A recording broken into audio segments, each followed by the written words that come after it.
Have you ever wondered what it truly means to be a good neighbor? It's a question that has echoed through centuries, and the answer might surprise you. It's found in a powerful story, a parable told on a dusty, sun-baked road. Imagine a man, a traveler, making the treacherous journey from Jerusalem to Jericho. The road is long, winding through rugged hills, and known for its dangers.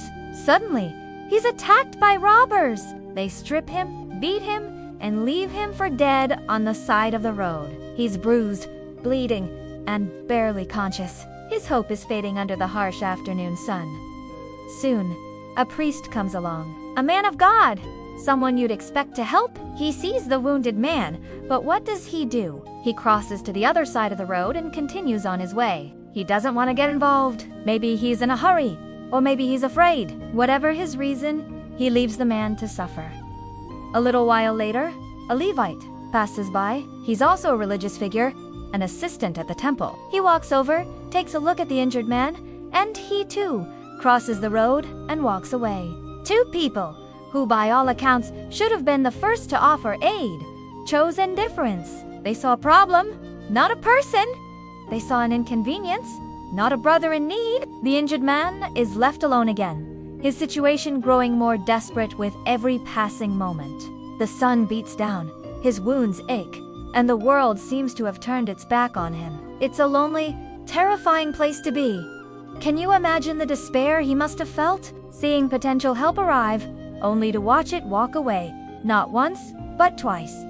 But then, another traveler appears. This one is a Samaritan. Now, in those times, Jews and Samaritans had a deep-seated animosity. They were seen as enemies, divided by history, culture, and religion. If anyone had a reason to ignore the wounded man, it was the Samaritan. No one would have blamed him. In fact, many would have expected it. Yet, something incredible happens. When the Samaritan sees the man lying on the road, he doesn't see an enemy.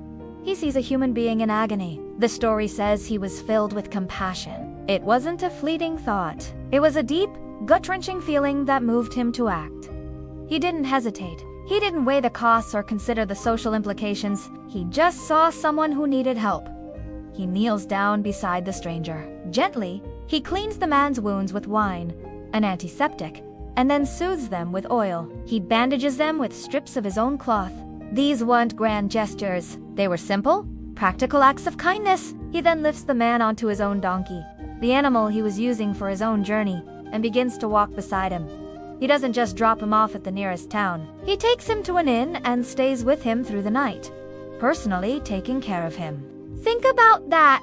He put his own journey, his own plans, and his own safety on hold for a complete stranger, an enemy even. His compassion wasn't a one-time act. It was a commitment. The next day, before continuing his journey, the Samaritan gives the innkeeper 2 silver coins. He tells him, "Look after him, and when I return, I will reimburse you for any extra expense you may have." He didn't just provide immediate first aid. He ensured the man's continued care and recovery. He took full responsibility. This story forces us to ask ourselves, who was the true neighbor to the man who fell among the robbers? Was it the priest or the Levite, who shared his faith and culture but not his suffering? Or was it the Samaritan, the outsider, the enemy, who showed mercy? The answer is clear.